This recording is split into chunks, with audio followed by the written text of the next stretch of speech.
Steel Mace Vinyasa 101 is my newest program for really developing a meaningful and consistent home practice. Welcome to the Bodyweight Fundamentals section. I love this section so much. For now, I just want to cover the bodyweight fundamentals and really why it's important to establish strong foundations without load before adding load. So the main bodyweight fundamentals, we have our flat-footed squat. So we have our yogi squat, getting full fascial tension, triceps on, glutes on, shoulders packed, crown to coccyx alignment, finding a hip hinge, squeezing glutes at the top. Eventually this turns into a full flat-footed squat. Eventually we're holding a mace here. So we have flat-footed squats, we have tactical lunges.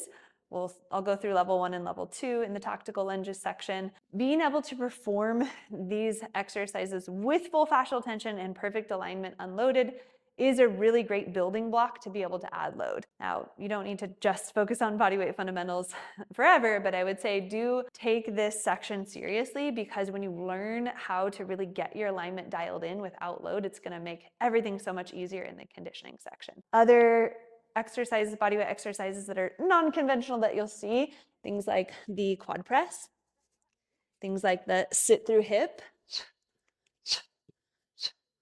things like your mountain climber switches, or child's pose to outer lunge. This one's a really great one for just opening up the hips and really working on that surging pattern, that moving forward pattern.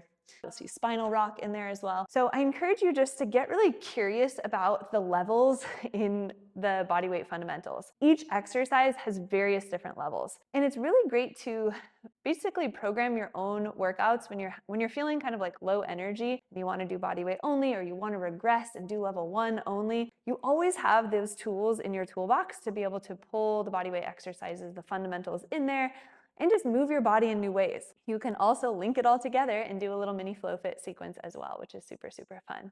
So I love the bodyweight fundamentals. It's a really, really key component of my training and of my clients' training. Spend some time with it. Have that be a part of your training on a regular basis. Mix it in with your conditioning exercises with the steel mace, and you'll find that it's just a really fun way to get to know your body and really explore the 6 degrees of freedom and the various ways to move your body.